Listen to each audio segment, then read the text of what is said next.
Welcome back to Pride. Today's boxing video, I'm going to be sharing with you a very important exercise for strengthening your neck and your jaw.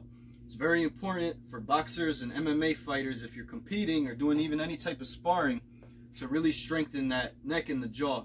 If you see a boxer take a good straight shot to the face, you see his head snap back, that would cause whiplash in the neck if you're not conditioned for it. So by doing these exercises, you're really strengthening your neck to be able to take that type of punishment and be okay and not get any injuries from it.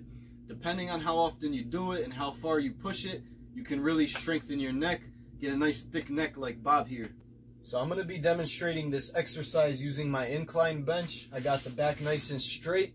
Anyone can do this exercise. Even if you don't have an incline bench, you could do it on your bed. All you need is something off the ground that you're able to hang your head off the end. If you have a bench at home, perfect, it's good, it's nice and stiff, it's going to keep your back nice and straight.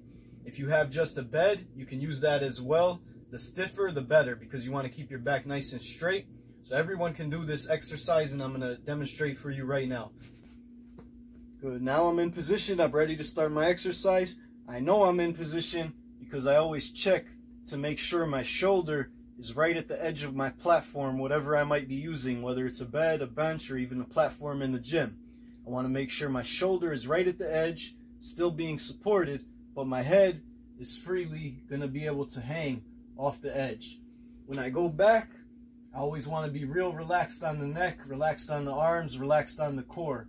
When I bring the neck up, I want to be tense. I want to tighten everything up and strengthen everything. And I'm also going to work my core at the same time. I'm going to get my shoulders off my platform. So I'm going to crunch up.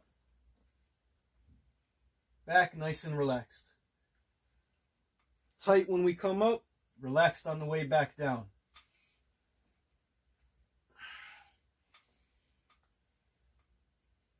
Good. Now we're going to add some breathing in. When we breathe in, everything is relaxed. It's very effortless to take a breath in. You're not really tensing anything up when you breathe in. So we're going to breathe in when we go back because that's when we want to be relaxed. We're going to exhale when we come up. When you exhale, you're already contracting your core. So by breathing in here, we're helping our body stay relaxed. By exhaling on the way up, we're working our core even more, working the neck, tensing up the arms. So everything relaxed here. Everything tight when we come up. Hands are relaxed. Neck is relaxed. Tight on the way up when we exhale. Now we're going to add in the jaw as well. If we open the jaw wide when we go back, close it tight when we come up, we're also contracting everything. So we're going to add in the jaw, work the jaw as well. So we're going to breathe in. Tighten the jaw when you come up. Open.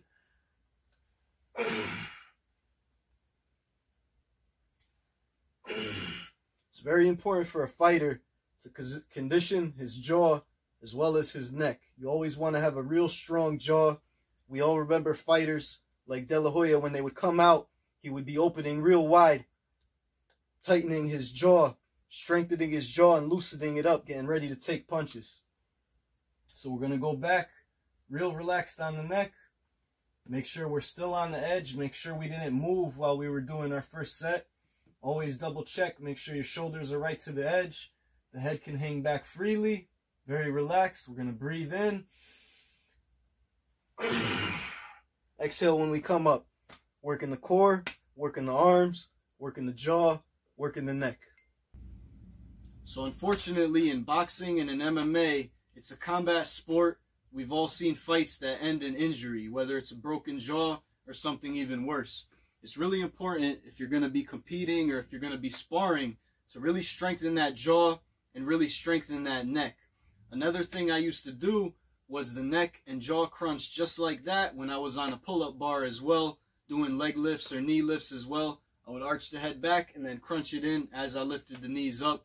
I would apply it to a lot of different things. I wanted to have a real strong neck and real strong jaw. When you sign up for boxing, you're stepping into a ring against an opponent who wants to knock you down and out. So you really want to make sure you have that strength and you're conditioned the right way to prevent any serious injuries. In boxing and in MMA, it's very dangerous. It's a combat sport. You always want to take those type of precautions and make sure your body is ready to step into the ring. For someone who's not willing to compete or doesn't want to compete or spar or anything like that, it's a very big advantage to have a fighter's body, because when a fighter is training, he's getting ready to step into the ring and to get punishment from another fighter. He wants to be able to take X amount of punches or kicks and be able to not get seriously injured. So having that type of armor on you, having that type of body prevents a lot of injuries in life. We've all heard of whiplash. Whiplash is not associated with boxing or MMA. Whiplash is something that could happen to anybody, whether it's a fall or a car accident. So having a fighter's body is a real big advantage in life. So I hope you guys enjoyed this video. I hope you add this to your training. This is a very good exercise to do to strengthen the jaw, the neck, the core, and really use the symmetry of the body using all three of those at the same time.